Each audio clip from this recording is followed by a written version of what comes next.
आज मैं बाज़ार के आध्यात्मिक बाबाओं के बारे में बात करूंगा। बाज़ार में बहुत से आध्यात्मिक बाबा उपलब्ध हैं और उनकी पहचान आप उनके वेशभूषा ड्रेस से कर सकते हैं कि ये आध्यात्मिक बाबा है।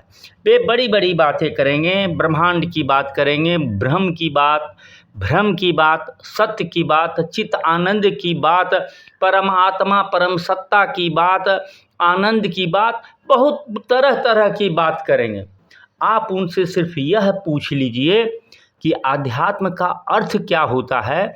एक शब्द में आप समझा दीजिए कि अध्यात्म किसे कहते हैं, तो उसका जो मीनिंग एक लाइन में जो समझाना है उसको छोड़ करके मैंने जो अभी शब्द बताया उसी के उलझन बड़ा वो विशद वर्णन करेंगे।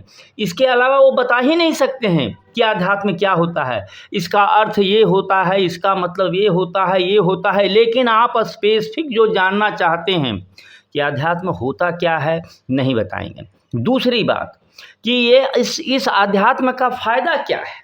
आप जो अध्यात्म बता रहे हैं और जो बताना चाहते हैं, आपको क्या प्राप्ति हुई है, वही वो बताएंगे।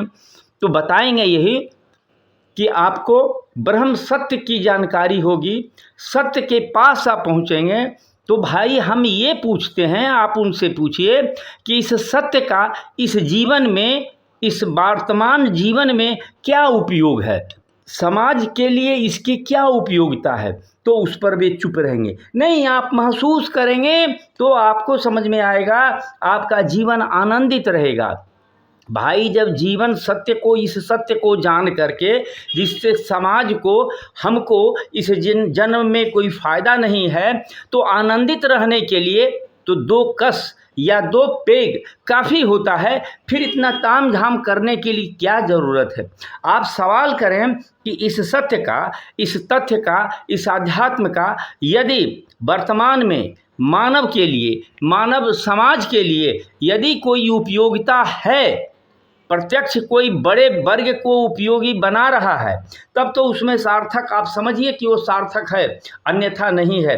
वैसे हमसे जब लोग पूछते हैं कि आप 3 व्यक्ति का नाम बताइए जो आध्यात्मिक थे, तो मैं पहला नाम भारत का गौतम बुद्ध का बताता हूँ, जिसने अपने अंतर्ज्ञान से समाज को बहुत दिया। और दूसरा मैं उदाहरण अल्बर्ट आइंस्टीन का लेता हूँ, जिसने पिछली शताब्दी में और इस शताब्दी में स्टीफन हॉकिंस, जिसने अपने अंतर्ज्ञान से मानवता को बहुत कुछ दिया। सुनने के लिए धन्यवाद। चैनल को ज़रूर सब्सक्राइब कीजिए, शेयर और लाइक कीजिए।